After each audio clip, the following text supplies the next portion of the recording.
Vamos abrir as nossas Bíblias no Evangelho de Lucas.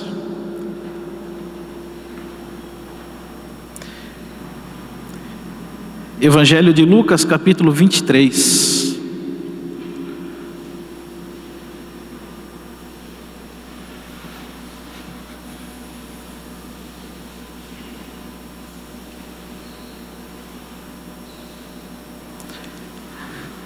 Nós vamos ler dos versos 39 ao 43.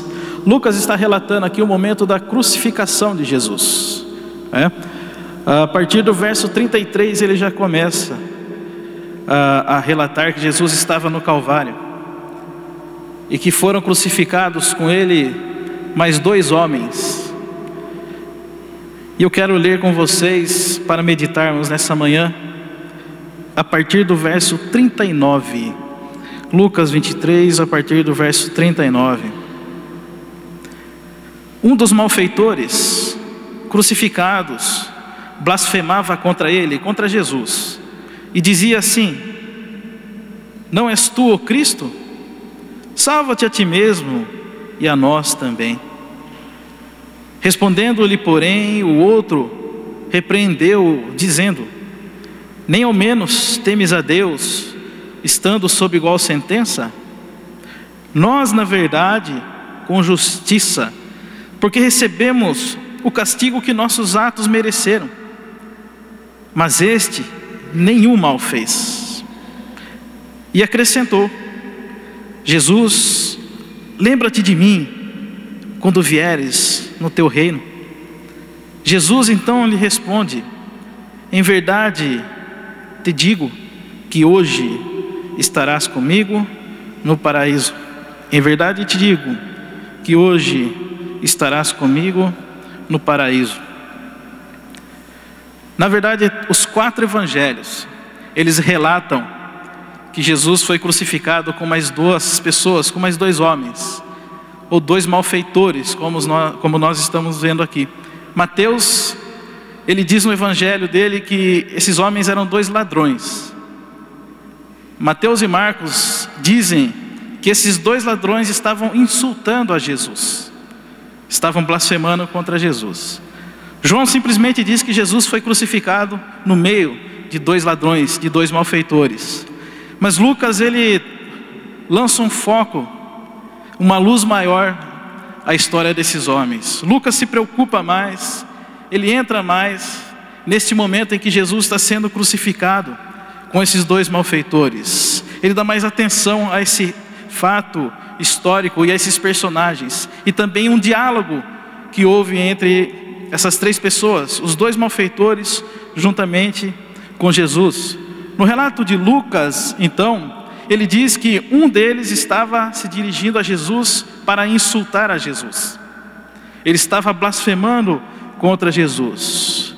E num certo momento no relato de Lucas, o outro ladrão se dirige ao que estava insultando a Jesus, e ele diz assim, acompanha comigo, vai ser projetado aí no texto que nós lemos, acabamos de ler, mas vamos acompanhar no verso 40 e 41, quando ele diz assim: nem ao menos temes a Deus, estando sob igual sentença?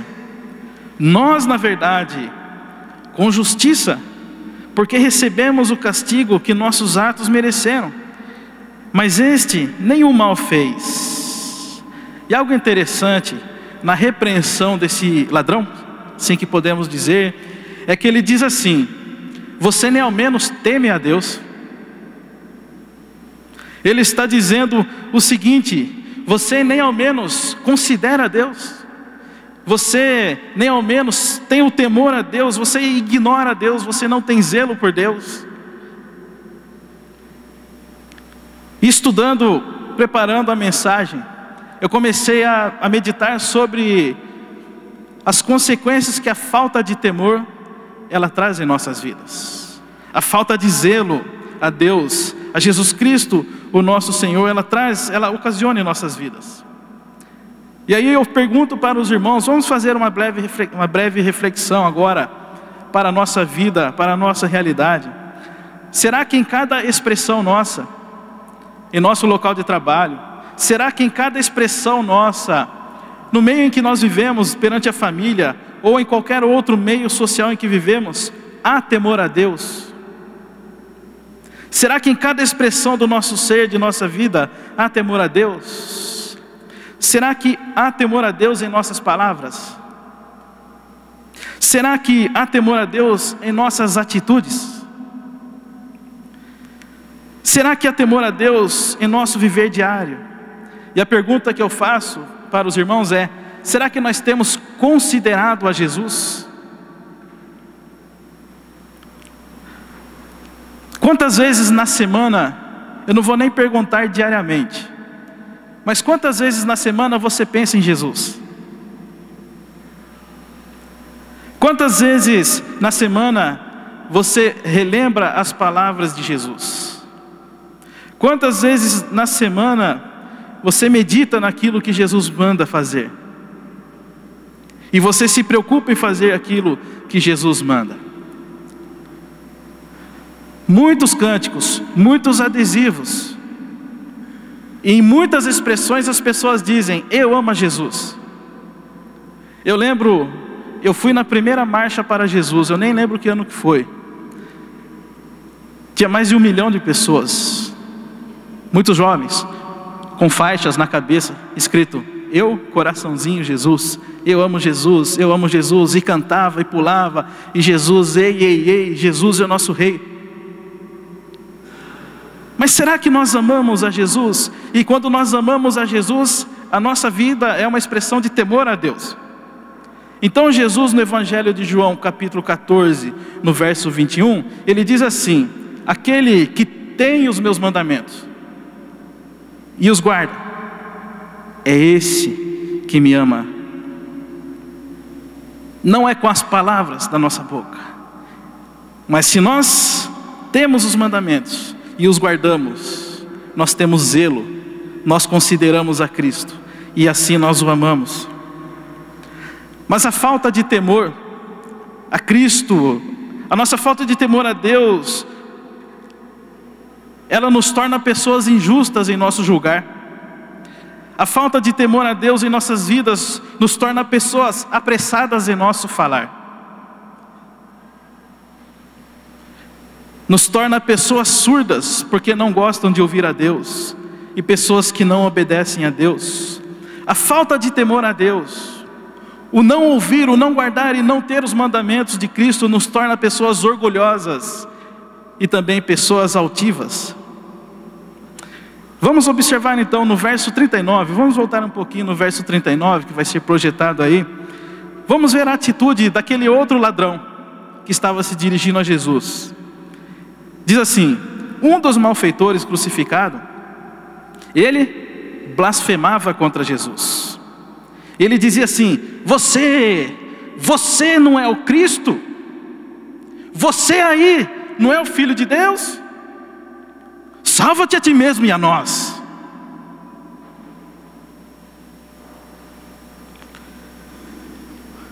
Sabe, irmãos, que a falta de temor a Deus em nossas vidas faz com que nós questionemos a Deus. Já brigou com Deus? Você já disse assim: o Senhor não está nem aí para mim. Eu venho na igreja, dou o dízimo, mas o Senhor não se importa com a minha vida, o Senhor se esqueceu de mim. Há pessoas que deixam de vir à igreja porque estão passando por lutas, porque estão enfermas. E nós brigamos com Deus por Ele não ter feito a nossa vontade. Nós questionamos a Deus quando as coisas que acontecem ao nosso redor nos contraria. E dizemos assim para Deus, e falamos assim: nossa, Deus, você não é tão bom, por que isso está acontecendo? Nossa, Deus, você não tem poder, por que fulano ou fulana morreu, não foi curado? Por que eu estou passando por isso? Por que eu estou passando por aquilo? Por que eu estou enfermo? Por que eu estou desempregado? E o pior, a falta de temor a Deus em nossas vidas nos impede de recebermos o socorro de Jesus, porque nos impede de recorrer a Ele, porque a nossa mente, o nosso coração está cheio de angústia, está cheio de dor e questionamentos. o que nós somente fazemos é reclamar, reclamar, reclamar, pedir, pedir, pedir. Pedir o quê? Que a nossa vontade seja feita. Mas o tema dessa mensagem é uma promessa maravilhosa. Eu quero falar dessa promessa maravilhosa. E ela só pode ser feita e vir somente de Jesus. Eu quero falar para você de um outro caminho. E há muitos caminhos que nós podemos trilhar em nossas vidas. Você que está aqui sentado, você tem a liberdade para escolher qualquer caminho. Ninguém pode te impedir. Você, jovem, pode escolher qualquer caminho. Mas Jesus foi, ainda é e sempre será o melhor caminho. Recorrer a Jesus ainda será a decisão mais sábia que você pode ter. Sempre é melhor recorrer a Jesus, se dirigir a Jesus. Mas a pergunta que eu faço é: nós temos recorrido a Jesus? Ou temos nos apoiado em nossa própria força, em nossa própria sabedoria?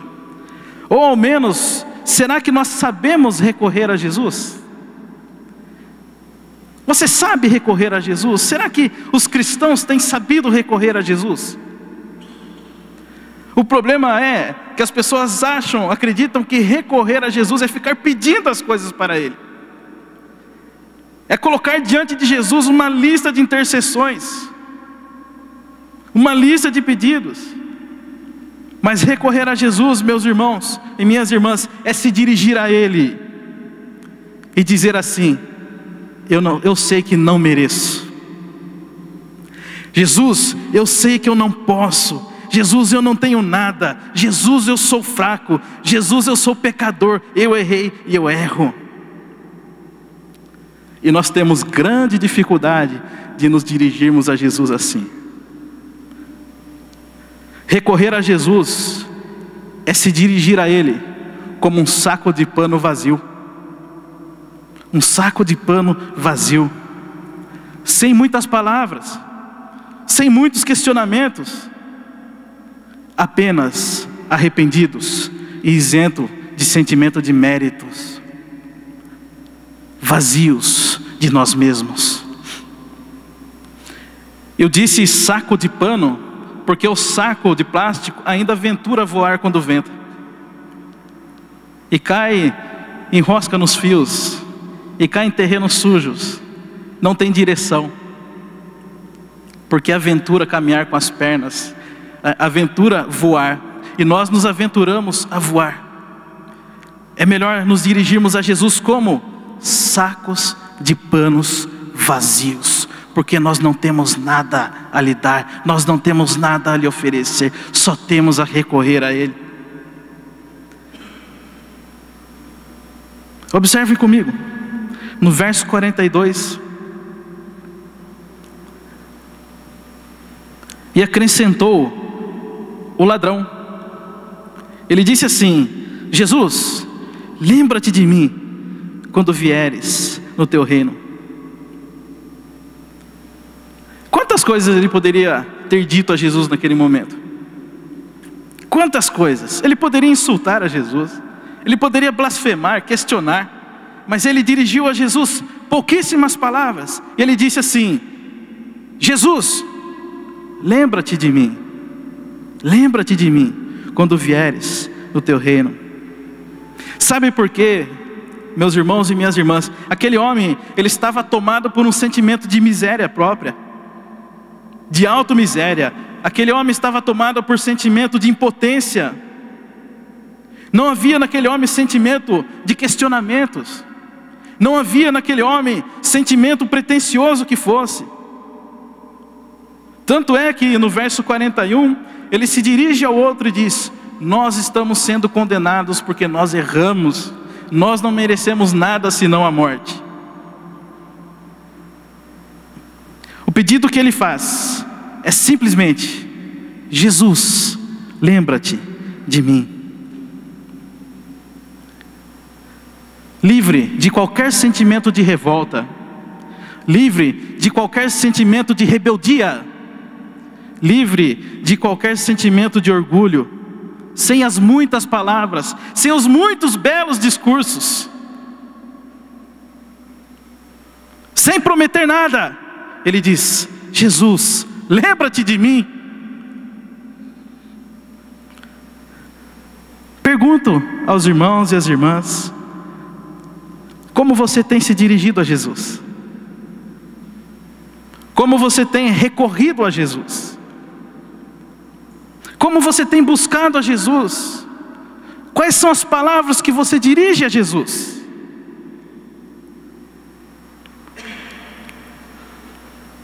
Tiago, em sua carta, no capítulo 4, no verso 10, ele diz assim, guarde essa palavra, ele diz assim: humilhai-vos. Ele diz assim: humilhai-vos. Ele diz assim, irmãos: humilhai-vos. Humilhai-vos.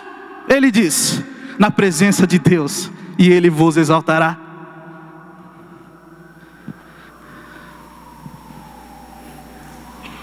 Menos, poucas palavras, cônscios de nossa miséria. Mas também, o próprio Deus no livro do profeta Isaías, capítulo 57, no verso 15, ele diz assim, olha que coisa maravilhosa. Deus diz assim: habito num alto e santo lugar, mas habito também com quem? Com o contrito e abatido de espírito. Ele habita com os arrependidos. Ele habita com os quebrantados. Ele habita com aqueles que estão livres de qualquer orgulho cristalizado na alma. Eu quero dizer a você, irmãos, que vocês e eu, nós, só encontraremos a Jesus quando nos dirigirmos a Ele como um saco de pano vazio.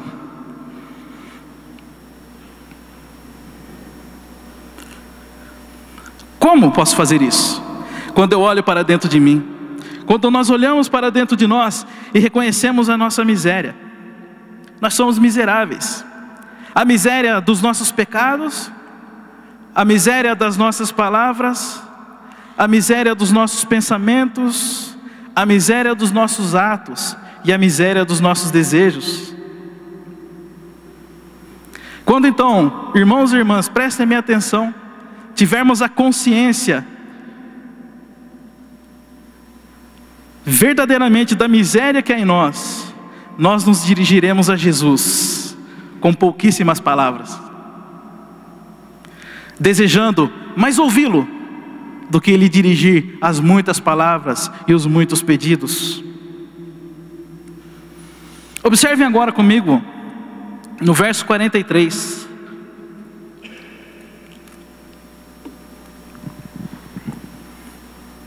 Quando então aquele ladrão, ele diz: Senhor, lembra-te de mim. No verso 43, Jesus diz assim: em verdade te digo, que ainda hoje estarás comigo no paraíso.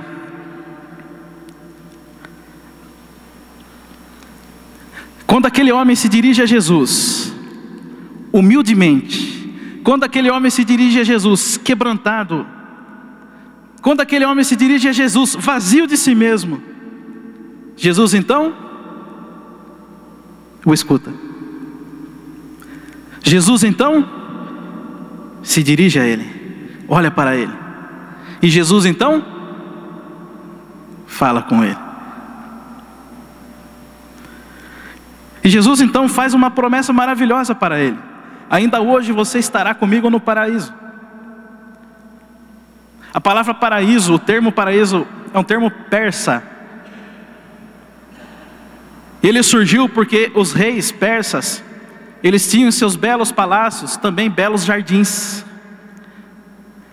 E quando esse rei persa simpatizava com algum de seus súditos, ele convidava essa pessoa para passear em seu belo jardim, acompanhado do rei. O súdito e o rei, os dois lado a lado passeando nesse jardim maravilhoso. Agora preste atenção no que Jesus diz: você estará com quem? Comigo, lado a lado.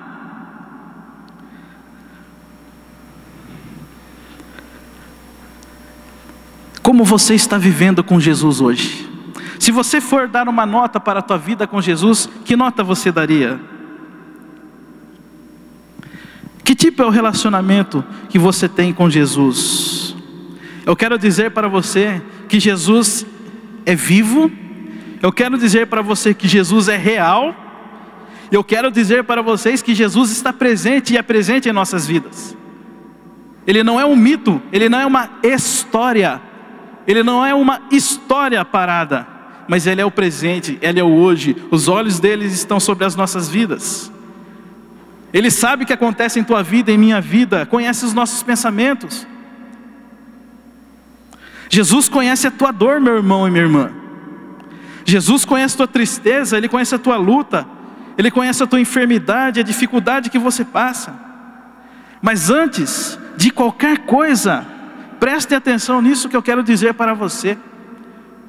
Antes de qualquer coisa, daquilo que você está pedindo para Jesus, Ele quer antes aquietar o teu coração.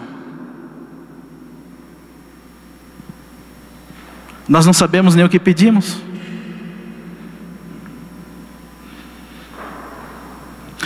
Os irmãos, reparem que quando Jesus disse para ele: você estará comigo hoje no paraíso, a voz daquele homem silencia, ele não fala mais nada, ele não pede mais nada, porque a promessa de Jesus foi suficiente para ele. Se você se sente só, se um momento da tua vida você se sentir só, eu quero dizer para você que você está com Jesus, e isso deveria ser o suficiente. Que sentido isso faz para você? Que sentido essa promessa faz para você? O salmista, no Salmo 23, no verso 4, ele diz assim: ainda que eu ande pelo vale da sombra da morte, eu não temerei mal algum. Por quê? Será que nós podemos dizer isso hoje de Jesus? Ainda que eu ande pelo vale de trevas, de escuridão, o vale da sombra da morte, eu não temo mal. Por quê? Jesus está comigo.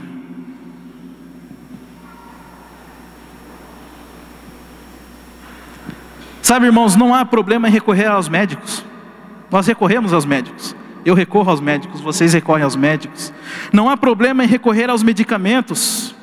Não há problema em recorrer às pessoas. Mas será que você e eu, será que nós temos recorrido verdadeiramente a Jesus? A ponto dele ser algo real em nossas vidas? A ponto de Ele trazer paz em nossas vidas nos momentos de tribulação?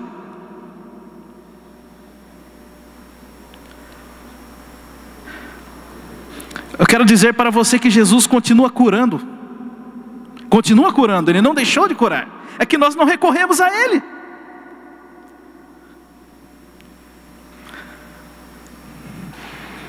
Jesus, Ele continua falando. E Jesus continua a nos socorrer. Se nós temos a nossa fé nessas promessas, então por que o medo? Por que então a angústia? Talvez você esteja hoje correndo atrás de muitas coisas. Talvez hoje você esteja correndo atrás dos seus sonhos, dos seus projetos. Talvez você esteja correndo atrás da cura para a tua enfermidade. Talvez você esteja correndo hoje para a vitória sobre a tua luta. Talvez você esteja correndo atrás de muitas coisas, querendo muitas respostas, querendo muitas soluções, com muitas inquietações.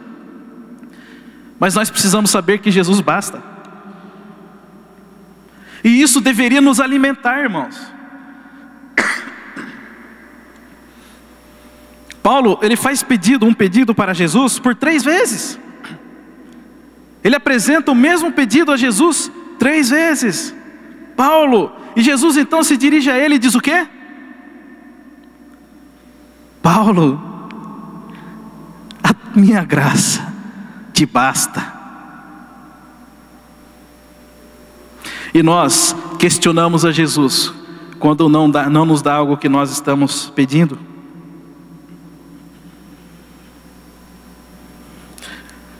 Porque nós estabelecemos uma relação de troca. Se o Senhor me der o que eu estou pedindo, eu vou na igreja. Se o Senhor me der o que eu estou pedindo, eu bato palmas, eu canto, eu louvo, eu estou contente. Mas se eu não tenho nenhum dos meus pedidos atendido, eu fico carrancudo, eu deixo de ir à igreja. Isso é blasfêmia.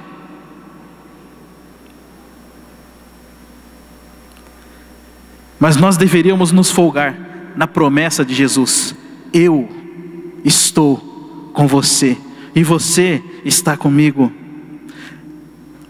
Para finalizar, aquele do outro lado que se dirigia a Jesus blasfemando contra ele, questionando a ele, Jesus simplesmente dá a ele o silêncio.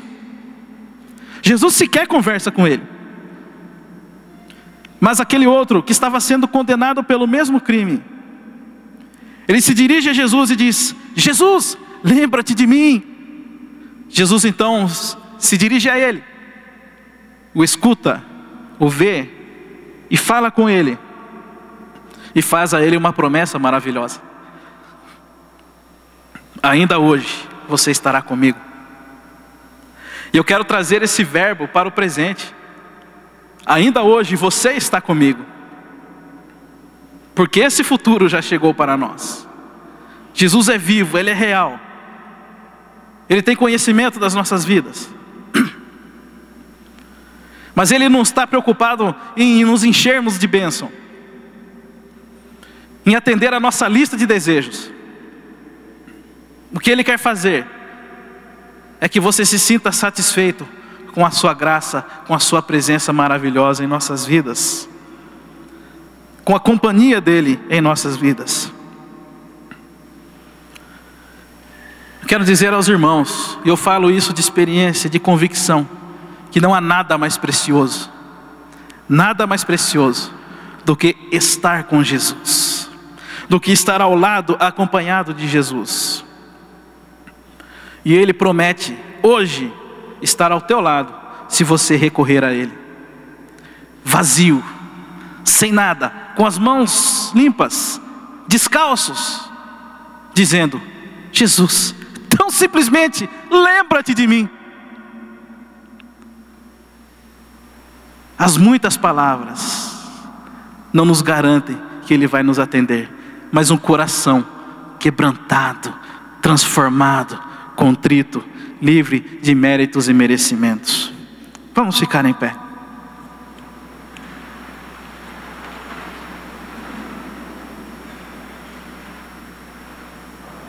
Fecha os teus olhos, nós vamos orar.